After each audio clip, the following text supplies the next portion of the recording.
Olá, eu sou o Sidney. Hoje estaremos abordando como a visão filosófica do taoísmo e da medicina tradicional chinesa podem propiciar harmonia no viver. O taoísmo é uma tradição ancestral, desde tempos imemoriais. O seu desenvolvimento se deu ao longo do processo de civilização nos seres humanos que povoavam a China. É difícil pontuar uma data específica da palavra taoísmo, inclusive porque a palavra, esse sufixo ismo, é uma coisa que foi inventada muito tempo depois, na época das escolas de pensamento, no período de 600 anos antes de Cristo. Mas, como cultura escrita, ele já despontava desde 5.500 anos antes de Cristo, no período do Império Fuxi. Usavam-se os ideogramas como escrita. Nesse período foi escrito os primeiros textos do livro mais antigo que se tem notícias na nossa civilização, que é o I Ching. Essas duas culturas, a cultura chinesa e a cultura do Egito, tinham esse dom da escrita, e a partir deles é que foram se estabelecendo aquela linguagem escrita. Bom, voltamos ao taoísmo. Como escola espiritual, originou-se com o Imperador Amarelo, que é o Huangti. Ele é autor dos livros Neixing, que é o livro que descreve os canais de energia, que são chamados aqueles meridianos usados na acupuntura e na massagem, que é o Tuiná. E ele também escreveu um outro livro que se chama Yin Fu Xing, que é um livro que fala exatamente sobre a consciência e a energia. Essa escola espiritual teve continuidade com Lao Tse, que é mais conhecido, que é o autor do livro Tao Te Ching, e também o outro mestre, que é o mestre Xuan Tzu. Já o taoísmo como escola filosófica, aí sim é que veio esse nome taoísmo. Isso se deu exatamente no período das escolas de pensamento, aproximadamente há 600 anos antes de Cristo, onde tantas outras escolas despontaram no mundo. Foi uma época bastante rica, uma época de ouro, vamos dizer assim, no sentido da filosofia. O que é que nos traz a filosofia? A filosofia permite que a gente possa refletir, perceber os efeitos das nossas causas. Já a filosofia taoísta não tem essa vertente como a filosofia ocidental, por exemplo, da Grécia. Ela parte do princípio de tudo que acontece na natureza, todos os ciclos que acontecem na natureza. Então, assim, o taoísmo vimos como essa escola, como uma cultura escrita, uma escola como uma cultura espiritual e também como uma escola filosófica. Vou usar aqui um termo de um autor que chama-se Cooper, que escreveu no seu livro em 1981. Ele diz: o taoísmo é a filosofia das relações e da arte de viver, trata da plenitude da natureza e do lugar que nela o homem ocupa.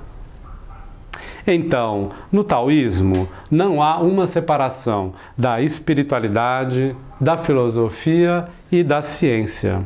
Ao contrário, a experiência de uma leva ao desenvolvimento da outra, algo bastante diferente da nossa cultura ocidental, principalmente depois da Idade Média, quando a ciência ocidental começou a se desenvolver, essa ciência que parte do princípio da mensuração das coisas, uma ciência mais exata, ela também é uma boa ciência, porém ela dividiu o que é o mundo espiritual, o que é o mundo da filosofia e o que é o mundo da ciência. Esse termo que se usa hoje em dia não é comprovadamente científico, é comprovada cientificamente dentro desse parâmetro de uma visão mais pontual, de uma visão mais exata. Já o taoísmo não havia essa separação.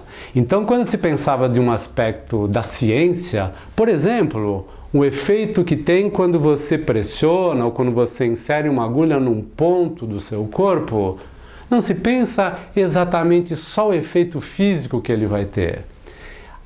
Pensa-se também no efeito interno, emocional, no seu sentimento que está relacionado àquilo, e pensa-se também que ao mobilizar aquele ponto, você está desenvolvendo um fluxo de energia no seu corpo e desenvolvendo um fluxo da sua própria consciência. Essa consciência dentro do taoísmo está ligado a uma consciência espiritual. Uma das vertentes do taoísmo é exatamente a medicina tradicional chinesa, que aborda a manutenção da saúde e tem as suas terapias. A primeira manifestação terapêutica, ou seja, os primeiros instrumentos na utilização da MTC, medicina tradicional chinesa, foi a utilização das plantas medicinais, coisa que chamamos hoje como fitoterapia. Depois, a descoberta, a criação da acupuntura e também da massagem, que é chamada o Tuiná. Essas são as três formas, os três instrumentos para a manutenção da saúde e também para o reequilíbrio a partir do momento em que já haja alguma desorganização, algum desarranjo. Além da medicina tradicional chinesa, o taoísmo também aborda outros aspectos: a meditação, ritos, cerimoniais e o oráculo, o jogo do oráculo, que é o I Ching. No taoísmo também tem as práticas que são corporais e energéticas. As principais são o Tai Chi Chuan e o Qigong.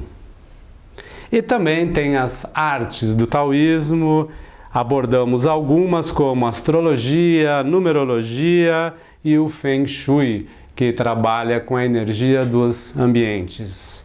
Então, esse leque do taoísmo é bastante amplo, ele abordou todos os tipos de manifestações e todos os instrumentos para uma reorganização quanto um ser físico, um ser anímico e um ser espiritual. Bom, todos os conceitos ligados à medicina chinesa e o taoísmo estão absolutamente ligados à energia e estão ligados também à consciência e à unificação da energia com a consciência. E todas as referências estão ligadas à natureza, aos ciclos da natureza. Os ciclos da natureza é que permitem a preservação da vida, não é? Se estivermos conscientes e conectados com a sua energia, também preservaremos a nossa vida. A energia no taoísmo, na medicina chinesa, é chamada Qi, e a consciência ou espírito, que é o mesmo ideograma, é chamado Shen. O conceito fundamental do fluxo de energia é chamado Tai Chi, que engloba o Yin e o Yang. Dentro do círculo maior é representado o fluxo de energia que é o Qi, que é a manifestação da unidade. Para que essa energia tenha um ciclo constante, existem as duas forças opostas e complementares. Uma é a força Yang. O Yang representa tudo aquilo que se exterioriza, é como o start, está ligado à ação, busca um objetivo final, por isso ele está ligado, ou mesmo a palavra Yang significa claridade do sol, tudo que é para fora, tudo que é explícito, tudo que leva à ação. O outro lado, ou outra força, que é oposta, porém complementar, é chamado Yin. Yin representa a ausência de claridade. Ele permite que, a partir da manifestação do Yang, que a força se sustenta. Ele está ligado à receptividade, ele está ligado à transformação, ele está ligado ao movimento de repouso, para que num próximo momento novamente se manifesta a força Yang. E observamos também nesse símbolo do Tai Chi, quando o Yang ele começa a crescer, quando ele está no seu ápice, naturalmente nasce uma pequena semente da força Yin. É chamada o jovem Yin. Então este é um processo natural. Uma força, quando ela está no seu ápice, naturalmente nasce o brotinho do seu oposto, exatamente para que haja essa dinâmica complementar. E isso acontecerá também na outra força. Na força Yin, ela começa a crescer, quando ela está no seu ápice, brota-se aquele jovem Yang, que permitirá esse ciclo de continuidade, esse ciclo de oposição complementar. Este é um conceito fundamental do taoísmo chamado Tai Chi, que engloba o Yin e o Yang. Outro aspecto importante é perceber os ciclos da natureza. Vamos então, logo em breve, encaixar esse conceito do Tai Chi com os ciclos da natureza. Podemos observar que nós estamos inseridos em 3 ciclos da natureza, que são a noite e o dia, que está ligado ao sono e à vigília. Daí a gente tem que ter o equilíbrio do sono e da vigília para que a gente tenha uma energia fluente. O outro ciclo é o ciclo da Lua, as 4 fases da Lua. A Lua crescente, Lua cheia, Lua minguante e Lua nova. E o terceiro ciclo é o ciclo das estações, que são as 4 estações. O primeiro ciclo tem 24 horas, noite e dia. O segundo ciclo da Lua tem 4 semanas, 28 dias. E o terceiro ciclo das estações tem 12 meses. Então, nós vivemos um ciclo diário, um ciclo em um mês e um ciclo em 12 meses, passando por todas essas etapas. Vamos então destrinchar um pouquinho essas etapas. Podemos pensar em 4 referências. A primeira referência é o despertar. Quando as coisas surgem, quando a manifestação aparece. Então é o momento do despertar. O segundo momento, esse despertar ele cresce e chegamos no ápice da manifestação. O terceiro momento é o início do recolher. Pois, como vimos no conceito do Yin e do Yang, quando uma força está no seu ápice, naturalmente ela vai para a sua força oposta. E o quarto momento seria o ápice do recolhimento. Vamos então colocar o conceito do Yin e do Yang nesse ciclo com as 4 referências. O jovem Yang está ligado ao despertar.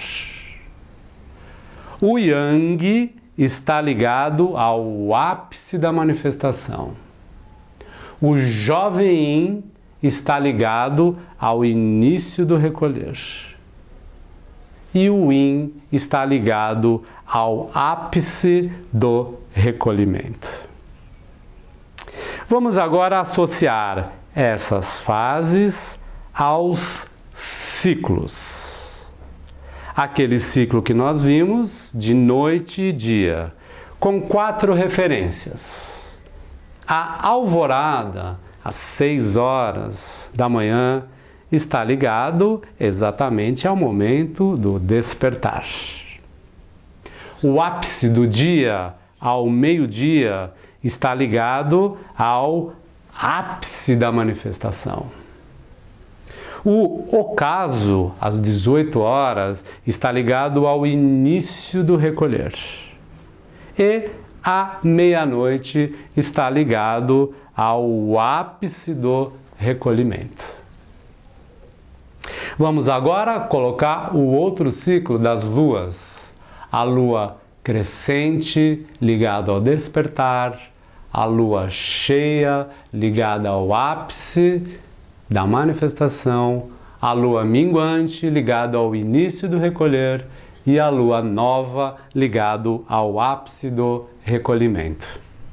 E o quarto ciclo das estações, a primavera ligado ao despertar, o verão ligado ao ápice da manifestação, o outono ligado ao início do recolher e o inverno ligado ao ápice do recolhimento.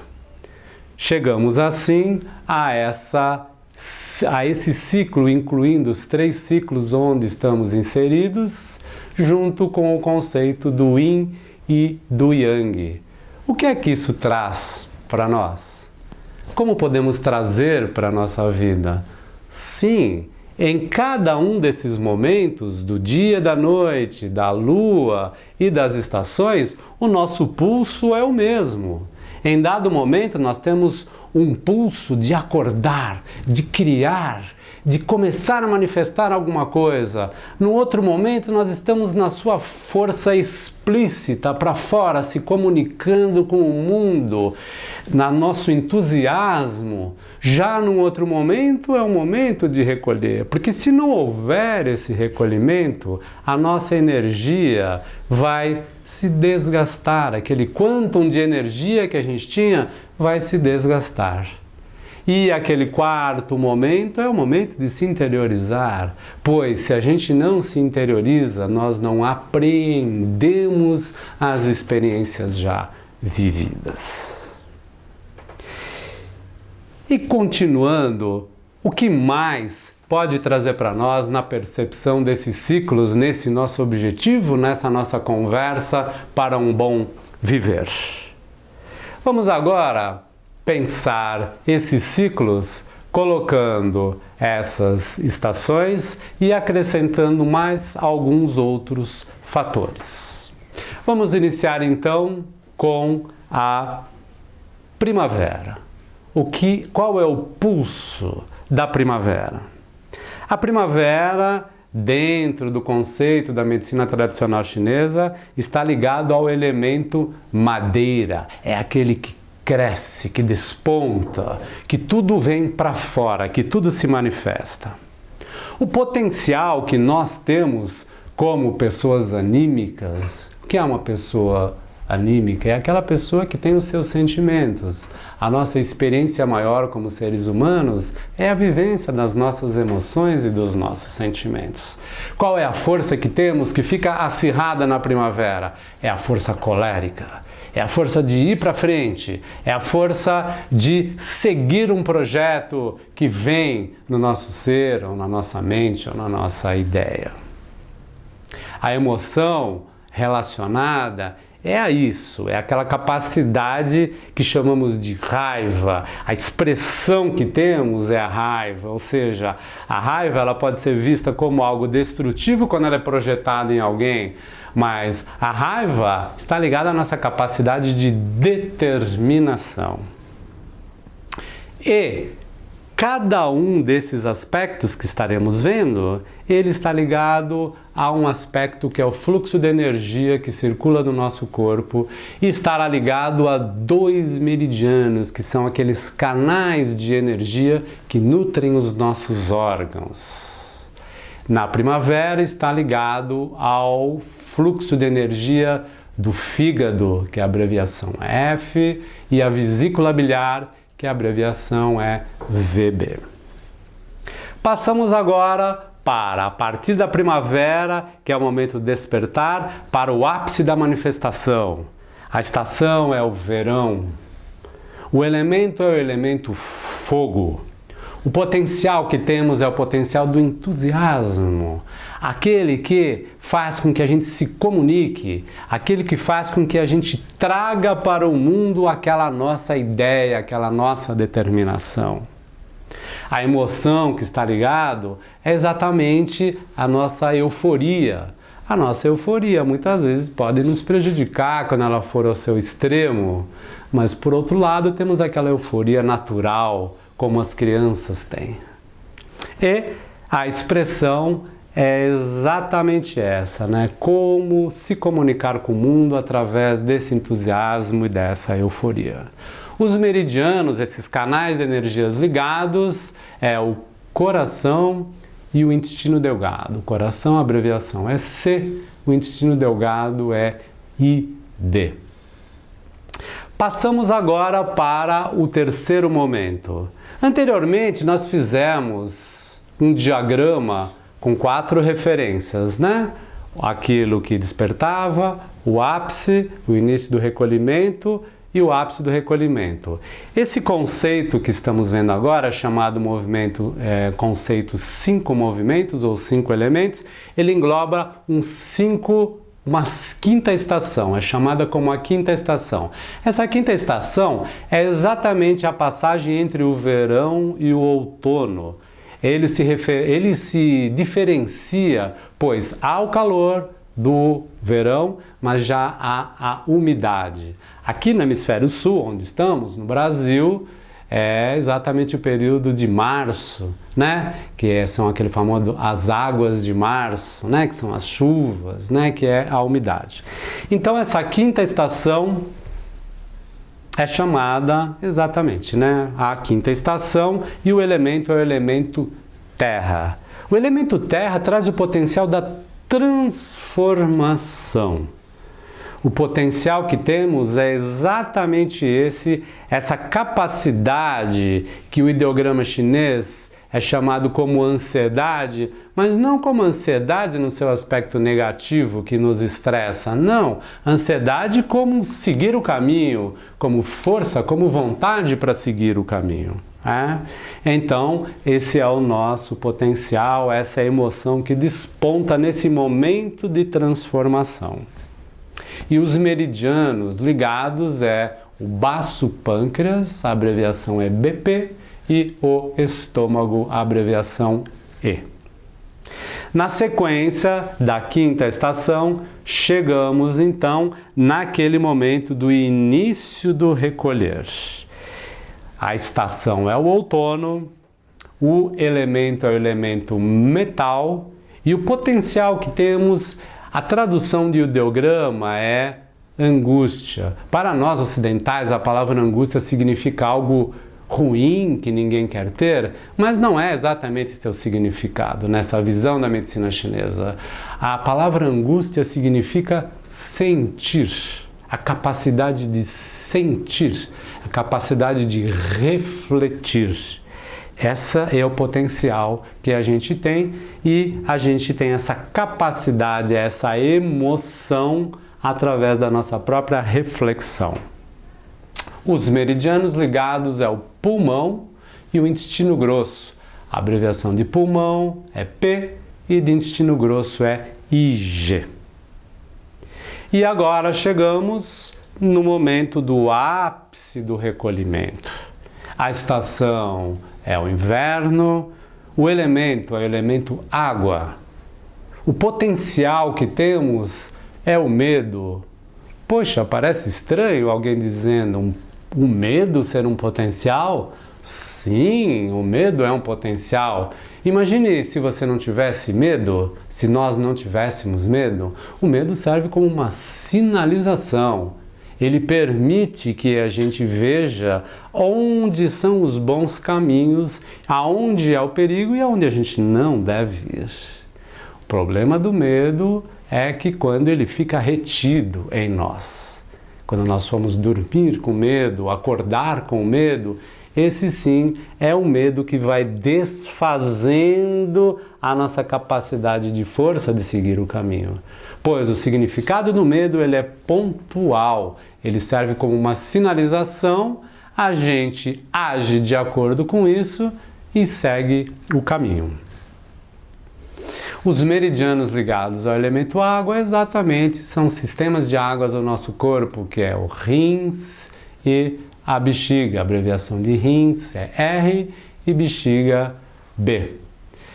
Dessa maneira, completamos essas 5 estações, que há um outro conceito fundamental do taoísmo, da medicina chinesa, que é chamado 5 movimentos ou 5 elementos. A busca da harmonia, que é o tema dessa nossa conversa, é vivenciar todos esses 5 movimentos, pois todos eles são potenciais. O desequilíbrio acontece quando esse potencial vai para um dos seus extremos. Vamos dar um exemplo que a gente já citou. A gente tem a força colérica. Se a força colérica virar irritação, desprezo com o outro, indignação, essa força colérica foi para um extremo. Aí a gente começa a se desequilibrar. Ou por outro lado, se essa força colérica ela não se manifesta, nós nos tornamos pessoas sem decisão, preguiçosas, que só conseguem seguir o caminho grudado em alguém. Então a visão do desequilíbrio dentro dessa conceituação é a observação dos extremos, que todos nós somos vulneráveis. Porém, nós ganhamos esse grande presente quanto Homo sapiens, que é a nossa consciência. Então, se através da nossa consciência, ou seja, a consciência do que pensamos, do que agimos, do que sentimos, nós podemos estar caminhando, como os orientais citam, que é caminhar no caminho do meio. Caminhar no caminho do meio não significa ficar estagnado, seguir uma única regra. Muito ao contrário, o caminho do meio é exatamente a capacidade de transitar no mundo dual, das tendências dos dois lados e através da nossa consciência observar quando aquilo está indo para um ápice, quando aquilo está indo para um extremo e através dos nossos pensamentos, ações, a gente vai dosando. Então o caminho do meio é exatamente o que significa naquele símbolo, né? Duas forças opostas, uma é oposta à outra, uma complementa a outra, mas o nosso eixo está no caminho do meio, que é as duas forças ao mesmo tempo acontecendo dentro da nossa capacidade de percepção. A tradução de Tao é caminho. Nesse caminho se implica um caminhante, sou eu, você, cada um de nós. Se é um caminho, há um caminhante. E o terceiro aspecto é o ato de caminhar. Então, o ato de caminhar é a nossa responsabilização. Nós somos um ser que tem um corpo, que tem uma alma, que tem os seus sentimentos e que tem a sua consciência. A responsabilidade é nossa do ato de caminhar. Cada um de nós temos a arbitrariedade de agir de uma maneira ou de outra maneira, de desenvolver um tipo de sentimento, de desenvolver um tipo de emoção, um tipo de vínculo com os outros, um tipo de laço com os outros. A arbitrariedade é nossa. Então o ato de caminhar é exatamente o que propicia, o que permite que a gente possa seguir nesse caminho do meio, que segundo os orientais, que segundo o taoísmo, a medicina chinesa, esse caminho do meio é o que está ligado à nossa capacidade de nos harmonizarmos e de termos uma boa e longa vida, desfrutando com todas as outras pessoas na nossa interpessoalidade e sempre preservando a nossa vida e sempre preservando a nossa saúde. Vou então terminar aqui a nossa conversa com uma frase do mestre taoísta Wu Sheng, que ele diz: primeiro, se aceite, tome consciência, se conheça e depois tente mudar e se transformar naturalmente. O caminho é longo. Saudações.